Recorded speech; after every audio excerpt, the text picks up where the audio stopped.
कि बच्चों की फीस जो है माफ़ नहीं कर रहे हैं, उसके बारे में मैं शिक्षा मंत्री वर्षा गायकवाड़ के पत्र द्वारा मैंने उनको आगाह किया।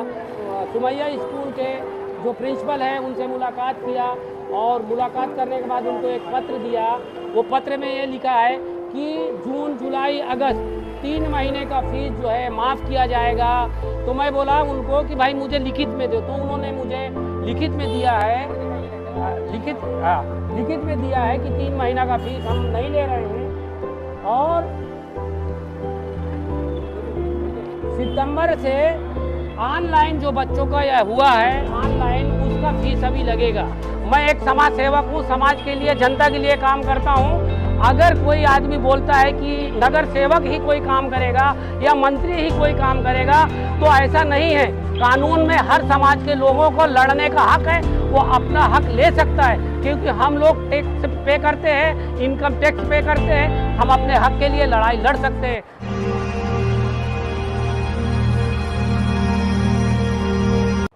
आपने आज कुछ लेटर दिया सुमैया स्कूल में, इस तरह से सब परेशान है, पेरेंट्स के फीस माफ़ नहीं हो रही है, परेशान किया जा रहा है स्कूल बंद होने के बाद में। क्या लेटर दिया आपने और क्या क्या? मैं सबसे पहले अपने समाज को सलाम करता हूँ।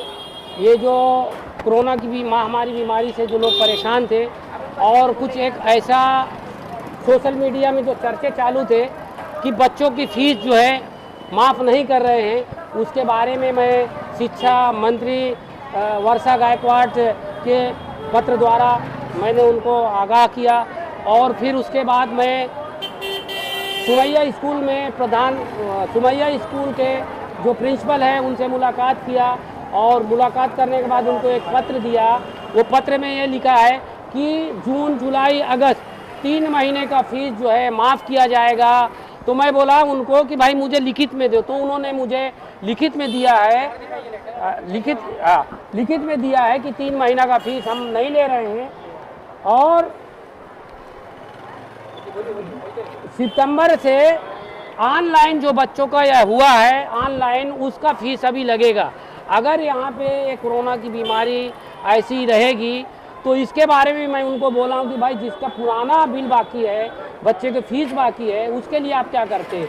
तो उसके लिए भी जो है थोड़ा थोड़ा भरने को उन्होंने बोला है। ऑनलाइन ये लोग कह रहे हैं, लेकिन ऑनलाइन में कोई पढ़ाई नहीं होती, आप भी जानते हैं। ऑनलाइन है, लेकिन अभी इतना बड़ा स्कूल ये लोग चला रहे हैं, अगर है उनको तो फीस तो कोई ना कोई देगा। सरकार तो दे नहीं रही है, प्राइवेट है, तो उसके बारे में मैं टिप्पणी नहीं करूँगा। लेकिन अगर ऑनलाइन में जो बच्चा पढ़ रहा है तो उसके लिए वो लोग शायद फीस ले रहे हैं, उस संबंध में मैं बात किया हूँ कि उसकी भी माफ़ होना चाहिए। तालीम तो सब हर बच्चे का हक है, एजुकेशन जी। और जिस तरह से ये लोग उसको फीस के लिए ज़बरदस्ती कर रहे हैं, ऑनलाइन ही करना है, ये तो ब्लैकमेल हो गया। इस पे क्या कहेंगे? नहीं, ब्लैकमेल की बात मैं इस पर टिप्पणी नहीं करूँगा। देश में और हमारे शहर में जो इतना बड़ा ये बीमारी का जो सिलसिला चालू, इसमें हर आदमी गरीब अमीर सब परेशान है। तो इसके मद्देनज़र मैं देखते हुए ये बच्चों की फ़ीस के लिए हर स्कूल में जायज़ा लिया और यहाँ लिखित में मैंने लेटर लिया हूँ कि 3 महीना का फ़ीस वो माफ़ कर रहे हैं। अगर किसी जनता को कोई स्कूल वाला प्राइवेट फ़ीस ज़बरदस्ती ले रहा है, उसको परेशान करता है, तो हमारा फ़ोन नंबर लो, हमको मुलाकात करो और हम उसके लिए लड़ाई लड़ रहे हैं। सुमैया स्कूल ने किया है, बाकी और स्कूलों पे और भी उनके लिए मैं करूँगा कि जो फीस है वो फीस माफ़ होना चाहिए, क्योंकि सरकार की तरफ से 3 महीना फीस है, माफ़ है। दूसरी बात यह है कि जो मुमरा में आए दिन टोरंटो के बारे में जो चल रहा था, उसके बारे में भी मैं कल चीफ इंजीनियर भांडुप को इस बात को अवगत किया कि मेरे साथ में किसी ने एक पत्र दिया कि वो भिवंडी का 23 लाख रुपया उसका था, तो 23 लाख रुपया था।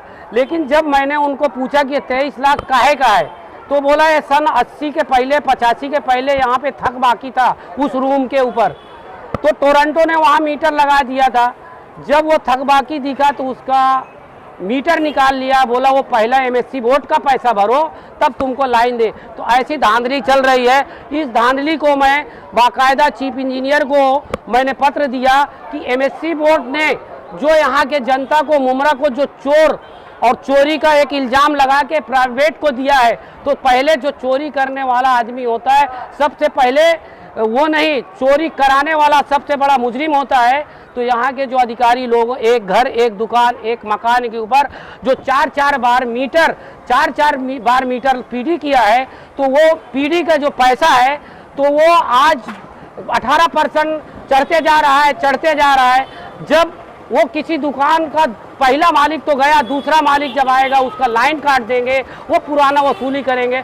इसके लिए मैं इसके बारे में हमारे मंत्री महोदय जो एमएससी बोर्ड के हैं उनसे भी पत्र दिया हूं कि ये पुराना जो है 2017-2018 में जो कानून लगाया था कि पुराना जितना भी थक बाकी है माफ़ करना चाहिए और जनता के लिए ये सुविधा मुहैया करना चाहिए।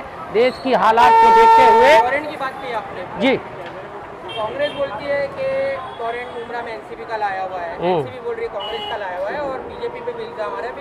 तीनों मिलके शायद ऐसा लग रहा है बेवकूफ़ बना रहे जनता। देखो, मैं इस बारे में टिप्पणी किसी पार्टी को नहीं करूंगा। मैं एक समाज सेवक हूं, समाज के लिए, जनता के लिए काम करता हूं। अगर कोई आदमी बोलता है कि नगर सेवक ही कोई काम करेगा या मंत्री ही कोई काम करेगा, तो ऐसा नहीं है। कानून में हर समाज के लोगों को लड़ने का हक है, वो अपना हक ले सकता है, क्योंकि हम लोग टैक्स पे करते हैं, इनकम टैक्स पे करते हैं, हम अपने हक के लिए लड़ाई लड़ सकते हैं। थाना महानगर पालिका से जो सुविधाएं हैं वो सुविधाएं जनता तक हम पहुंचाएंगे। आखिरी में जिस तरह से अभी आपने स्कूलों के बारे में कहा और ऑनलाइन एजुकेशन के भी बारे में कहा है, 3 महीनों से जब से लॉकडाउन लगा है, 4-5 महीने जब से, 2 ही चीज़ों से परेशान है आवाम, एक तो टोरेंट, दूसरा स्कूल की फीस। इसको लेकर अभी तक के जो यहाँ की सत्ताधारी पार्टियाँ हैं, दूसरे जो दावा करते हैं कि हम बड़े रहनुमा हैं मुसलमानों के या बहुत हमदर्द हैं, ऐसे लोग आगे नहीं आए, इस पर खुलकर नहीं बोल रहे। क्या कहेंगे उनके बारे में? मैं तो सबसे पहले यहाँ के जो हमारे नौजवान हैं इस एरिया के, उन्होंने जो ये लॉकडाउन और ये कोरोना की बीमारी में उन्होंने जो मिसाल कायम किया चांदनगर के जो नौजवान लोगों ने, मैं सबसे पहले उनको सलाम करता हूं। और उन्होंने अपने घर में रहकर और लॉकडाउन को बरकरार करके वो यहाँ पे जो कोरोना कम है, इसीलिए है, किसी नेता या किसी बड़े सियासी मंच की बात नहीं है। तो मैं सिर्फ आपको बताना चाहता हूँ, ये यहाँ की जनता बहुत अच्छी है। सिर्फ कारोबार इनके पास नहीं है, काम धंधा नहीं है, इनकी गाड़ियाँ तोड़ी जा रही है, इनको ये, इसके ऊपर भी मैं लगाम लगाऊंगा कि जो ये कर रहे हैं किसी के दबाव में ये काम नहीं होना चाहिए। और गरीब जो परेशान है वो गरीब को इनका जो सुविधा है थाने महानगर पालिका से मिलने वाली उनको मिलना चाहिए। आखिरी में मैसेज, यहाँ पर सब खड़े हुए, यहाँ पर आसपास जी, लोगों तक बात पहुँच जाए तो बड़ी बात है जी। क्या ज़रूरी है कि कोई भी सामाजिक काम करने के लिए नेता बना जाए, कारपोरेटर बना जाए या मंत्री बना जाए? आपकी नज़र में क्या है? मैं तो ये बताता हूँ मैं अपने हिसाब से कि हर जनता को अपनी लड़ाई लड़ने के लिए हक है, क्योंकि वो टीएमसी का टैक्स भरता है और जो है इनकम टैक्स भरता है, एजुकेशन का टैक्स भरता है, हर चीज़ भरता है। तो हर समाज का आदमी अपनी लड़ाई लड़ सकता है, किसी नेता के पास जाने से हल नहीं होता है। सिर्फ वो अपने वोटर का इस्तेमाल करते, अपना एक बिजनेस बनाए हैं, जिधर बोझा उधर सो जा। जब भी इलेक्शन आता है उन्हीं लोग ये ऐसा काम करते हैं, तो हम ऐसा काम नहीं करते हैं। हम उस जनता के साथ में हैं जो जनता की ज़रूरत है, जैसे शिक्षा की ज़रूरत है, पानी की स्वच्छ ज़रूरत है, बिजली की है, रोड का आप देख सकते हैं, ये रोड बना हुआ है, आज लाखों रुपया ये रोड पे लगाया गया है, लेकिन कोई तरतीब से नहीं बना है। ये रोड कहीं ऊंचा है कहीं नीचा है, जब जोर से बारिश आती है तो बारिश का पानी भरा रहता है। यहाँ हमारी माँ बहनें, हमारे भाई और यहाँ जो नमाज के लोग हैं 5 वक्त पढ़ते हैं, वो लोगों नजासत से हो जाते हैं।